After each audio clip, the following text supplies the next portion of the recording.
অন্নপূর্ণা ভাণ্ডার নিয়ে অবশেষে রাজ্য সরকারের তরফ থেকে জারি করে দেওয়া হয়েছে অফিসিয়াল বিজ্ঞপ্তি, অর্থাৎ অফিসিয়াল নোটিফিকেশন জারি করা হয়েছে এবং যোগ্য মহিলাদের প্রতি মাসে 3,000 টাকা করে দেবে সরকার। ডাইরেক্ট বেনিফিট ট্রান্সফারের মাধ্যমে আপনাদের যেই ব্যাংকে আপনাদের ডিবিটি লিঙ্ক করা রয়েছে সেই ব্যাংকের অ্যাকাউন্টে আপনাদের প্রতি মাসে 3,000 টাকা ঢুকে যাবে।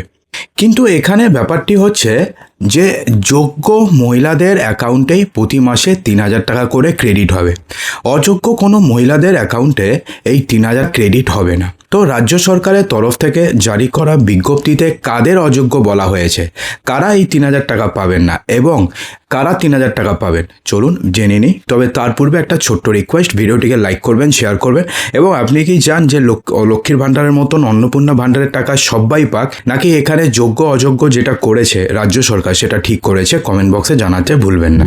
দেখুন, 25 বছর থেকে 60 বছর পর্যন্ত যদি আপনার বয়স হয় তাহলে 25 বছর থেকে 60 বছর বয়সের মধ্যে সবাই অন্নপূর্ণা ভাণ্ডারের টাকা পাবেন। কিন্তু যে সমস্ত মহিলাদের বয়স 25 বছরের কম তারা অন্নপূর্ণা ভাণ্ডারের টাকা পাবেন না, এবং যাদের বয়স 60 বছরের বেশি তারা বার্ধক্য ভাতার টাকা পাবে, কিন্তু তারা অন্নপূর্ণা ভাণ্ডারের এই যে 3,000 টাকা রয়েছে এই 3,000 টাকা তারা পাবেন না। ঠিক আছে, তো এখন ব্যাপারটি হচ্ছে এমন তো অনেকেই রয়েছেন যারা লক্ষ্মীর ভাণ্ডার এতদিন পর্যন্ত নেননি অথবা লক্ষ্মীর ভাণ্ডারের জন্য এতদিন পর্যন্ত অ্যাপ্লাই করতে পারেননি, এমন তো অনেকে রয়েছে। তো যারা যারা লক্ষ্মীর ভাণ্ডার প্রকল্প করেননি তারাও অন্নপূর্ণা যোজনা প্রকল্পে আবেদন করতে পারবেন। নতুন আবেদনকারীরা 1 জুন 2026 থেকে অন্নপূর্ণা পোর্টালের মাধ্যমে আবেদন করতে পারবেন। অর্থাৎ নতুন যারা রয়েছে, যারা অন্নপূর্ণা ভাণ্ডার লক্ষ্মীর ভাণ্ডার এতদিন পর্যন্ত পায়নি, তারাও অন্নপূর্ণা ভাণ্ডারের জন্য আবেদন করতে পারবে। তাদের অনলাইনে করতে হবে এবং তাদের আগামী 1 জুন 2026 থেকে অনলাইনে পোর্টাল খুলে যাবে, সমস্ত কিছু স্বাভাবিক হয়ে যাবে, তারপরে আপনারা সেখানে আবেদন করতে পারবেন। কিন্তু আপনাদের মধ্যে যাদের যাদের লক্ষ্মীর ভাণ্ডারের টাকা আপনারা পাচ্ছিলেন তাদের নতুন করে আপাতত আবেদন করার কোনো দরকার নেই। আপাতত আপনাকে আবেদন করতে হবে না। আপাতত আপনাদের লক্ষ্মীর ভাণ্ডার যে অ্যাকাউন্টে আপনি পেতেন সেই অ্যাকাউন্টে যদি ডিবিটি লিঙ্ক করা থাকে তাহলে সেক্ষেত্রে সেই অ্যাকাউন্টে আপনাদের এই যে অন্নপূর্ণা ভাণ্ডারের 3,000 টাকা সেটা আপনাদের অ্যাকাউন্টে ঢুকে যাবে। দেখুন, যে আবেদনপত্রগুলো এখন হবে সেই আবেদনপত্রগুলো গ্রামীণ এলাকার ক্ষেত্রে বিডিও এবং শহরে এলাকার ক্ষেত্রে এসডিও অর্থাৎ মহকুমা শাসক দ্বারা যাচাই হবে এবং এরপরে সেই তালিকা জেলা শাসকের অনুমোদনের জন্য পাঠানো হবে। অর্থাৎ যেই তালিকাগুলো জমা হবে অথবা যে ফর্মগুলো জমা হবে কলকাতা পৌর নিগমের অর্থাৎ কেএমসির আওতাধীন এলাকাগুলিতে এই প্রক্রিয়াটি কলকাতা পৌর নিগমের আধিকারিকদের দ্বারা সম্পূর্ণ করা হবে। হলো, অনুমোদন এলেই সংশ্লিষ্ট আবেদনকারীকে অন্নপূর্ণা যোজনা পোর্টালের জন্য আপলোড করা হবে। অর্থাৎ যদি সমস্ত কিছু অ্যাপ্রুভড হয়ে যায় তাহলে যিনি অ্যাপ্লাই করেছেন তার নাম অন্নপূর্ণা যোজনার পোর্টালে আপলোড করে দেওয়া হবে এবং একবার যদি নাম আপনাদের আপলোড হয়ে যায় তারপর থেকে আপনারা প্রতি মাসে 3,000 টাকা করে পেতে থাকবেন।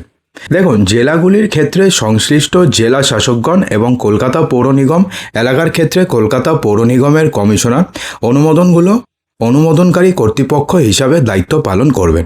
সরকারি বিজ্ঞপ্তিতে আরও জানানো হয়েছে যাদের আগে লক্ষ্মীর ভাণ্ডার ছিল সেই সব প্রাপকরা লক্ষ্মীর ভাণ্ডার থেকে অন্নপূর্ণা যোজনায় স্থানান্তরিত হয়ে যাবেন। এটা অটোমেটিক্যালি হয়ে যাবেন, তার জন্য আপনাকে আপাতত নতুন করে কোনো ফর্ম ফিল আপ করতে হবে না। দেখুন, আপাতত কেন বলছি, দেখুন ভবিষ্যতে 1 মাস 2 মাস পরে নতুন করে অন্নপূর্ণা ভাণ্ডারের জন্য আবেদন করতে হতে পারে, কিন্তু আপাতত আপনাকে করতে হবে না। তো এখন ব্যাপারটি হচ্ছে কারা কারা আবেদন করলেও অন্নপূর্ণা যোজনার টাকা পাবেন না এবং কারা কারা এতদিন পর্যন্ত লক্ষ্মীর ভাণ্ডারের টাকা পেলেও তারা কোনো টাকা পাবেন না। দেখুন, এখানে বলা হয়েছে কেন্দ্র বা রাজ্য সরকারের অধীনে কোনো স্থায়ী চাকরি যদি কেউ করেন এবং সেই মহিলা যদি এতদিন পর্যন্ত লক্ষ্মীর ভাণ্ডারের টাকা পেয়ে থাকেন তাহলে তিনি কিন্তু কোনোভাবে অন্নপূর্ণা ভাণ্ডারে 3,000 টাকা পাবেন না। যিনি নিয়মিত বেতন পান অথবা নিয়মিত পেনশন পান বা কোনো স্ট্যাচুটরি বডি, কোনো সরকারি উদ্যোগ, কোনো পঞ্চায়েত, পৌর সংস্থা অথবা কোনো স্থানীয় সরকারি সংস্থা অথবা রাজ্য সরকারের সাহায্যপ্রাপ্ত শিক্ষা প্রতিষ্ঠানের শিক্ষক বা অশিক্ষক কর্মী হিসাবে কাজ করেন তারা কোনোভাবেই অন্নপূর্ণা ভাণ্ডারের জন্য আবেদন করতে পারবেন না। ঠিক আছে, আয়কর দিলে অন্নপূর্ণা ভাণ্ডারের টাকা পাবেন না। দেখুন, আয়করের ব্যাপারটা না 2 রকমের। একজন আছে যারা 0 ITR ফাইল করে, অর্থাৎ মাসে বছরে 2-3 লাখ টাকা ইনকাম হয় তাই সেজন্য তারা 0 ITR ফাইল করে। তারা কিন্তু অ্যাপ্লাই করতে পারবে। কিন্তু যারা ধরুন আইটিআর ফাইল করে এবং যারা ধরুন ইনকাম ট্যাক্স দেয় তারা অ্যাপ্লাই করতে পারবে না। ঠিক আছে, আগে লক্ষ্মীর ভাণ্ডারের টাকা পেতেন এমন মৃত, শিফটেড, ডিলিটেড অথবা অনুপস্থিত যে সমস্ত ভোটারদের নাম খসড়া তালিকাতে বাদ চলে গেছে ইতিমধ্যে, যারা এসআইআর 2026 চলাকালীন চিহ্নিত হয়েছেন তারা এই প্রকল্পের সুবিধা পাবেন না। কিন্তু যে সমস্ত সুবিধাভোগীরা এসআইআর ট্রাইব্যুনালে অ্যাপিল করেছেন অথবা নাগরিকত্ব সংশোধনী আইন অর্থাৎ সিএতে এর অধীনে যারা আবেদন করেছেন তাদের আবেদনের নিষ্পত্তি না হওয়া পর্যন্ত টাকা পাবেন, এবং আবেদনের নিষ্পত্তি হওয়ার পরে যদি তাদের নাম পুরোপুরিভাবে বাতিল হয়ে যায় তাহলে তো তারা ভবিষ্যতে আর টাকা পাবেন না, কিন্তু যদি তাদের নাম অ্যাপ্রুভড হয়ে যায় তাহলে ভবিষ্যতে তারা টাকা পেতে থাকবেন। একইভাবে মৃত এবং স্থানান্তরিত সুবিধাভোগীদের নাম ভবিষ্যতে নিয়মিতভাবে তালিকা থেকে বাদ দেওয়া হবে। তো আশা করব ভিডিওটিতে আপনাদের সমস্ত কিছুই সঠিকভাবে বোঝাতে পেরেছি। যদি ভিডিওটি ভালো লেগে থাকে তো ভিডিওটিকে লাইক করবেন, বন্ধুদের মাঝে প্রচুর শেয়ার করবেন এবং চ্যানেলটিকে সাবস্ক্রাইব অবশ্যই করবেন। তো দেখা হচ্ছে আমাদের আগামী ভিডিওতে আরও কিছু ইম্পর্টেন্ট নিউজ নিয়ে। ততক্ষণের জন্য ভালো থাকবেন, সুস্থ থাকবেন।